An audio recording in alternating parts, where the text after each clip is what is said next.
Hello everyone, and welcome to the emergency city council meeting. It's Monday, August 28th, 2023 at 10:30 a.m. This meeting will now come to order. Let's do the pledge of allegiance, please. Pledge allegiance to the flag of the United States of America, and to the republic which stands one nation under God, indivisible, with liberty and justice for all. Patty, would you please call the roll? Councilmember Frank Bankard. Present. Councilmember Leslie Notero. Here. Councilmember Mike Zabel. Here. Mayor Dave Gaddis. Here. City Manager Kyle Riefler. Here. And City Attorney Randy Mora. Present. And Councilmember Livingstone and Roberts and Vice Mayor Shirley are not in attendance yet. And for the record, we do have a quorum. All right, before I ask for approval of the agenda, I think it would be fitting to flip items 2 and 3. So we have a presentation of our current state. Would anyone like to make a motion to amend the agenda? So moved. Do I have a second? Second. All in favor? Aye. Any opposed? All right, the agenda is amended. Now we need to approve the agenda as amended. Do I have a motion? So moved. I have a motion for Leslie Notero. Do I have a second? Frank Baker, all in favor? Aye. Any opposed? All right, the amended agenda is approved. So we'll go right to item number 2, which is emergency management update by City Manager Riefler. Thank you, Mayor. So as you probably heard over the weekend, the National Hurricane Center has been reporting that tropical depression number 10 has turned into tropical storm Idalia, and it is still on path for the Florida west coast, including Pinellas County area. The last situation report I have from the county right now is still projecting heavy rains starting later tonight. The prediction is 6 to 8 inches. So if we get rains as soon as tonight into tomorrow. 6 to 8 inches is a significant amount, especially at Dollar Beach. So we need to be aware with the tides that we're going to experience this week. We're looking at 3.6 relatively around noon. So with that alone, with our check valves that we have throughout the city, they won't be able to empty midday. If we get large amounts of rain, we're going to expect freshwater flooding in the streets. On top of that, we're expecting tropical force winds as early as 7 p.m. on Tuesday night. Then hurricane force winds as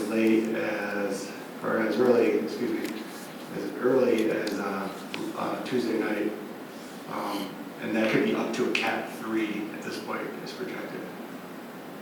The surge warning right now is the timing is looking to be Wednesday morning, which is beneficial based on the way the tides are coming into this area. It won't be during one of those peak high tides, but they are predicting, as of the last report, a storm surge of 4 to 7 feet, which is significant regardless of what the tide is at. That will affect residents of Dollar Beach. There's slight risk, as always, with hurricanes for waterspouts, tornadoes.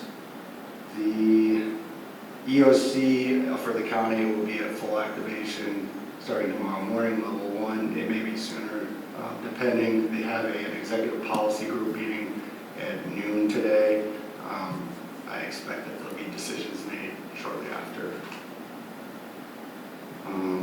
As of right now, we started posting information on the website and sending out via constant contact to the residents about our sandbag station activation. Started at 7:30 a.m. this morning, planning to go to at least 6 p.m. We have 2 20-yard loads scheduled to be delivered. Should be coming late this morning. Right now, they're calling me when delivery, or when the truck leaves. One will go to start another pile of sand to replenish the sand bin over at Bayside Park. And depending on when that second load is timed and where our lines are at, I'm considering going to a load in the marina. Right now, we have 3 operational staff, our public works staff, working the sandbag station. I will have to break off one if we do decide to go to an alternate location at the city marina. I think if the volume and the demand goes up high enough, it'll be beneficial to have 2 locations working. Depending how fast that sand goes, I plan on ordering more sand, but there will be a point because the storm is moving fast and we're looking at tropical force winds by 7 p.m. tomorrow. The city staff will need to abandon the sand station, just leave it open for residents to get sand, leave the bags, start locking down, securing city buildings, parks. So just that's something we'll have to play by ear. If a level A evacuation starts, the storm continues to move as quickly as it is, then we're going to have to start, getting fuel in the equipment and moving the equipment and securing down the building. And starting today, well, we started last week, but I have Deputy Klapka in. He will be going around to the construction sites to get those secure. So for the winds that we're expecting. We have limited hurricane re-entry passes right now. I spoke to Deputy Falahy with Pinellas County Sheriff's Department. He is bringing more passes early this afternoon. Currently, the city could use volunteers at sandbag stations and possibly with the re-entry passes. We tend to have people come in that have had them and they're registered, they just don't know where the pass is. So right now, with the limited amount, we're doing 1 per household. Deputy Falahy is supposed to at least give me 200 more, but depending, I'm probably going to stick to just the 1 per household right now so we don't run out. I imagine it's going to be the same situation if not everybody has a pass. There's going to be alternate means to get back on the island like they did for Eden. So just to keep in mind as a recap, it's still coming. It's coming fast. We're already going to be at high tide levels. We're definitely going to get rain. We should expect freshwater flooding. And then we're going to have to watch it and determine after it gets past, the storm gets past Cuba, we'll have a good idea of what it's doing. But we have to plan for the worst and for the best at this point. Thank you, Mr. Reefer. Can you give us an update on what the county has done so far? So far, the county just had a Board of County Commissioners meeting at 10 a.m. They've declared a state of local emergency, and like I said, they're going to have another policy meeting at 12 or at noon.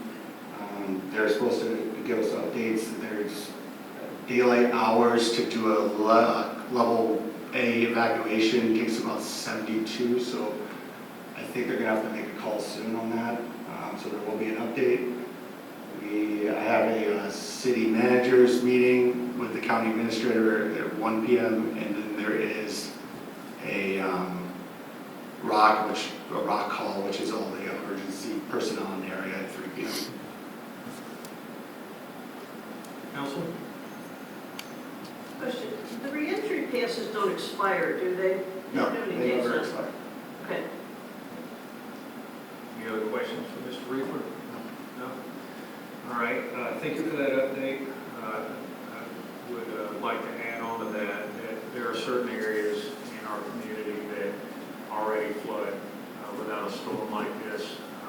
I would advise everyone in those areas to go ahead and make serious preparations. If whether they have a mandatory evacuation or not, they should prepare for the worst and start thinking about the best way to seek shelter and higher ground. Also, if you have any elderly neighbors that are not upwardly mobile, please check on them and make sure that they have a way out also, if necessary. I do expect some of these homes in the first 3 nights area to have water around them. So let's all think about our neighbors and remember that we are Bel Air Beach and we're a loving community. Any other questions or comments for the city manager? No? All right. So we will now move on to item 3, which is consideration of resolution 23-05. Mr. Mora, would you mind reading the resolution, please? Happily, Mr. Mayor, this is Resolution 2023-05, a resolution of the City of Bel Air Beach, Florida, declaring a state of local emergency in Bel Air Beach due to Tropical Storm Idalia / Hurricane Idalia and its potential threat of harm to the residents and property of the City of Bel Air Beach. This has been a reading of Resolution 2023-05 by title only. Thank you, Mr. Mora. Before we move forward, let's go to the citizens for comments. Would anyone like to make a comment on this resolution? Do we see anyone remotely? Let me check that. Just check that real quick.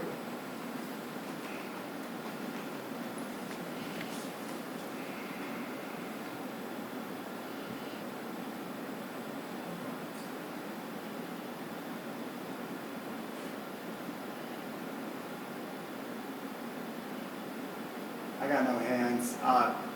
Councilmember Roberts texted me, but I asked him to unmute, he hasn't unmuted.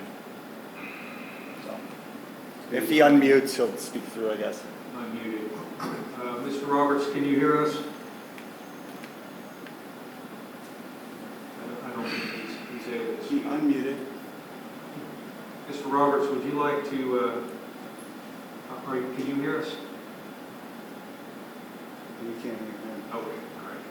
Well, we'll just move forward. Yeah. All right, I'm going to close citizen comments, and now I'm going to need a motion to move forward with this resolution. Move forward with the resolution. All right, motion made by Frank Baker. Do I have a second? Second. Second by Mike Zabel. I guess we need to do a voice vote on this one. All right, so before we do that, would any council like to make any comments? No? All right. Patty, would you please call the roll? Mayor, do we include Councilmember Roberts or no? We can put him on record if he's able to vote. Okay. Councilmember Baker? Yes. Councilmember Notero? Yes. Councilmember Roberts?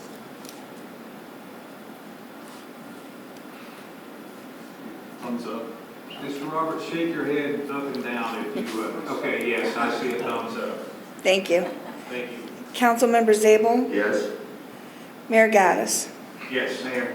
Vice Mayor Shirley also says yes. Okay, all right, please add, she must be texting you. She texted me. She's listening. So is that a vote? Yes? Thank you. Yes, we can accept it. Okay. Thank you. All right, so the resolution passes unanimously, and that concludes this meeting. Would someone like to make a motion to adjourn? Mr. Mayor, Yes, sir. would be properly as a city, in the future, we give the mayor during his term the authority to put a declaration of emergency without calling the council? Yes, and you have the ability to make that proclamation without the need for a meeting and then ratify it after the fact retroactively, which is also done in other communities. So that's something we can make sure is explicit or clear if it's not already in policies. Okay. I would make that motion right now, Okay, the motion is for, giving the mayor the authority to, for state of emergency, to make a declaration. So we would have to codify that just procedurally. We've already done it for now, so we're good for now. Right.